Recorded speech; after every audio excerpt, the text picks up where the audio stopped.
Hi, I'm Caleb. I'm Lucas. And this is Canadian Bushcraft.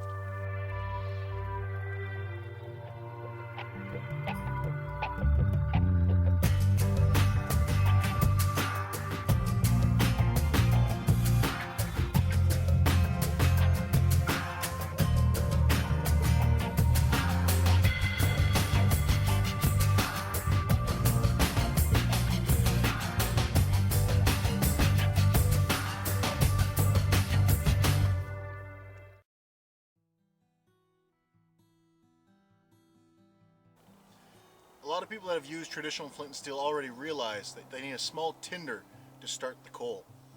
Now, a lot of people that have used traditional flint and steel use char cloth, which is very efficient, as you can tell.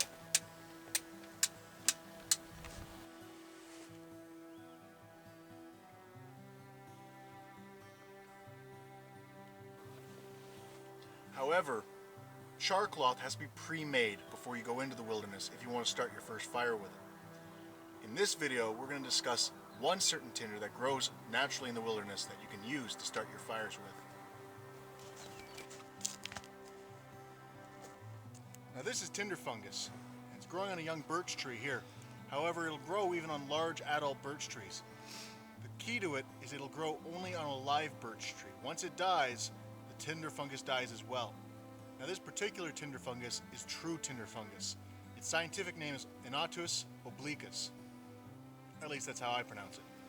Now, they often grow much larger, sometimes even encompassing half of the trunk of the tree. And on young trees, they can even grow completely around it.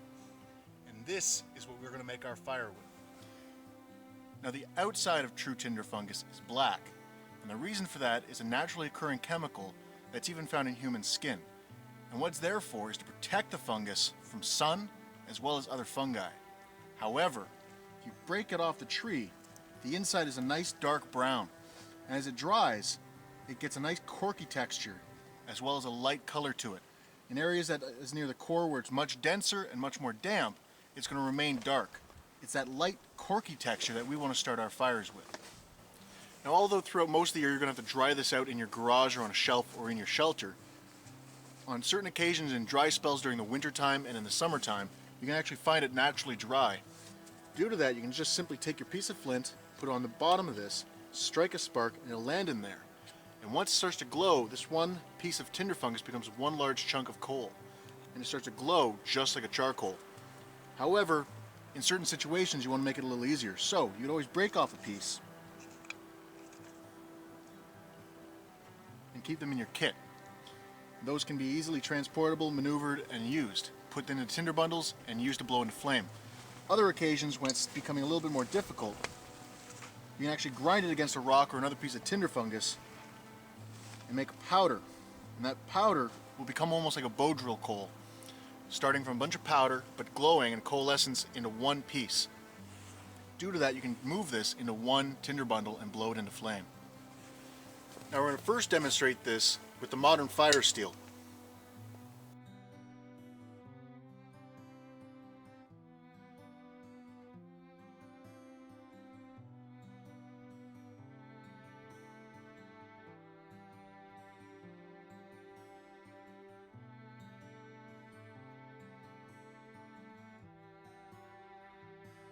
And now, with the traditional flint and steel striker kit.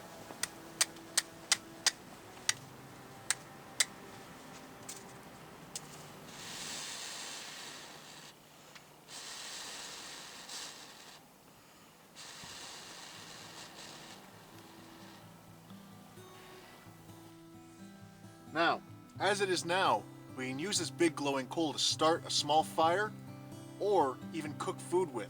As well, we can use this coal to carry fire from place to place, as a piece this size can burn for up to half an hour or more. That's not the only use of it in this position though. The smoke coming off it is very pleasant to the human scent, but it's not pleasant to insects, such as mosquitoes, black flies, no-see-ums, and deer flies. That means this can become an amazing bug repellent on the trail or in your shelter. Finally, it is said that the smoke can help relieve headaches. And from my past in the bush, I can actually say that this does seem to work.